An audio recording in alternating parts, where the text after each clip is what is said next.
Keith, you mentioned that this would, by hiring someone part-time, this would give the select board the chance to make sure that this person is paying for themselves and can bring in, I can't remember your exact words, but can prove that of the benefits that this person is bringing to the town before moving them into full-time.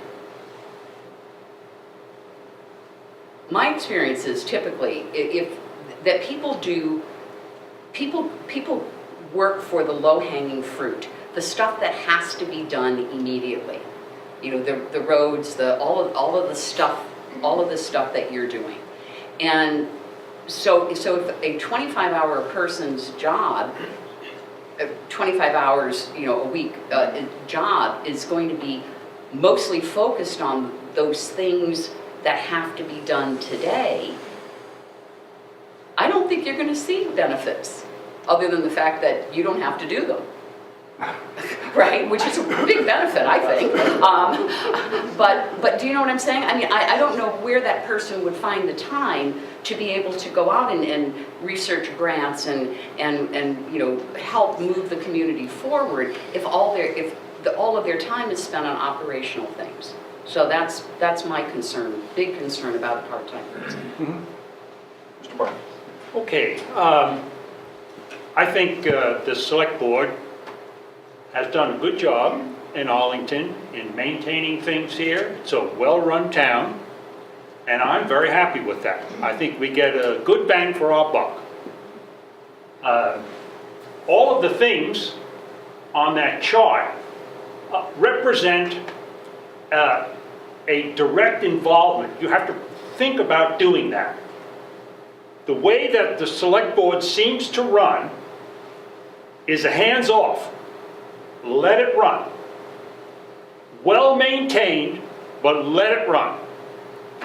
None of those things on that chart work with that. There's no architectural review in town, which would attract young professionals because it makes the town attractive. There's no sewer system, which we need for revitalizing housing and building affordable housing, which tie into the school and other things. Our history would be based on architectural review, maintaining the character of an old colonial town. All of that needs an administrator or a select board that has that as their focus. The hands-off policy has been great. I think the town runs, it hums along, well-maintained roads, we have good equipment, but we're not moving ahead with those particular areas. And over the past 15 years, all of those have become much worse. It's before our time here, but I remember people telling me how upset they were when Stewart's was built. Now I love Stewart's. I love it. It walks in, it smells good in there. It's nice. But the building is ugly. It's horrible. You can see what they built in Bennington and what they were forced to build up in Manchester. Without architectural review, we got that. So there's a lot of things that the select board could do, even without an administrator, but they have to have an attitude check. They have to change the way they do business. The question I have, after my comment, is what exactly does it take to create a special election? Who initiates that? A special election for a purpose? I mean, For a town to decide, we decide we want a town administrator, Mm-hmm. you hire a town administrator, Mm-hmm. and 3 months in, we say he should be full-time or she should be full-time. What does it take? Who initiates that special election? Your governing bodies would. well, I don't think you need a special election. No, the voters of the town, legal voters of the town, can put together a petition to submit requesting an election. Okay, Has so, to be 5% of the voters sign a petition for a very specific purpose, and that can start the ball rolling for an election. The main debating point that we get from the same 3 or 4 people around the room, full-time versus part-time. That's the arguing that you should be hiring somebody for a full-time position. I believe I made it as plain as I could that the board's position was it will be part-time. That's the way we will be hiring somebody that will start in January of 2020. And end of story. Quite a few people were not happy with that as far as the whole thing goes. They're still trying to push the full-time position. I don't know how far that'll go. I mean, I was asked the question, how do they change that? And my answer to that was that the only way that can be changed is that if you call for a special vote of the townspeople of the town of Arlington on a vote, that can change. You would have to warn a special meeting and have a vote for that. Would they have to can petition? legally- Would they have to could- petition well, to do that? They could legally do that. They'd have to bring in a petition to have a special meeting, and if they do that, we have to act and have a special vote. That's an option that's legally there, and I felt that I had to throw that out so they were aware of it, so that we did not later on get feedback that you didn't tell us about this. So I would not be at all surprised if that happens. I hope it doesn't, because it's gonna be this and us and them thing more than it is right now, and I really hate to see that. I think the main thing we need to work for right now is to get a yes vote in March.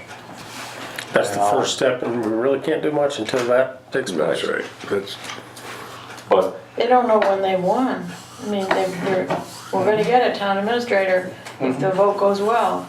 And it's the first step, you they know? may, there may not be anything further than that, I don't know. There's a few that are excited about that, I guess, to put it very plainly. So we'll just have to see how the vote goes on that. I don't know how that's gonna go. what's the cost of a special election? It would be something that, we could probably do at the town clerk's office, that type of thing.